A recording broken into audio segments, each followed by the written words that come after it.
Team, we've been focused on the mechanics of writing functions, but let's talk a little bit about what they can do. And one thing is they allow us to hide a lot of complexity and think about just what it does in aggregate. Even when we call a function like max, here I'm calling max on a list, actually how it figures out what the maximum value is in that list is pretty complicated. But when we're running code or when we're writing code, it's kind of nice that we can just call the function max to do a bunch of operations for us to figure out the maximum value in that list. We want to write our own function so we can have that same kind of concision or simplicity. It makes it easier to reason about. I don't have to see all the junk in here of how it actually figures it out. I can just think about, oh yeah, it's going to return the max of the list.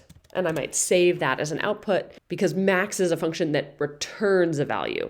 Let's look at the example they give us here. Okay, so they're imagining a scenario where I have a bunch of temperatures and I'm trying to convert them into Celsius. And to do that, I have this calculation where I subtract 32, I multiply by 5, I divide by 9. If all of a sudden I realize that I had a bug in my code, maybe this is supposed to be a 4 instead of a 5, I'd have to go through and change each one.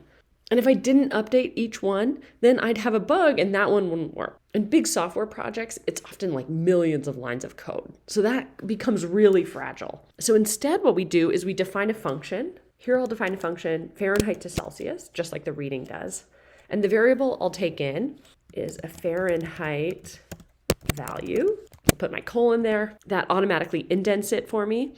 And here what I'll do is I'll return that calculation. So I'll say, it's the Fahrenheit value minus 32 times 4 divided by 9. And I can define that function, and then I could call it a bunch of times. And to call it, I put the function name, parentheses, and then I provided any arguments. So it was called with 77, 95, and 50. And to have it do the same thing as it did before is I will call the function print. Again, I put the function name, parentheses, and then any arguments it expects. Then I can run that code and it does the same thing as the code above. And oh gosh, think about it. I remember I broke the old one. I had replaced that 4 with a 5.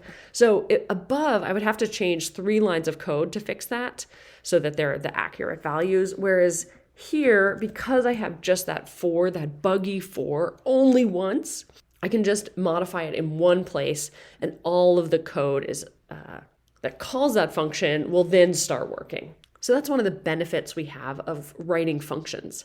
It allows us to kind of encapsulate things and maybe hide some of the complexity.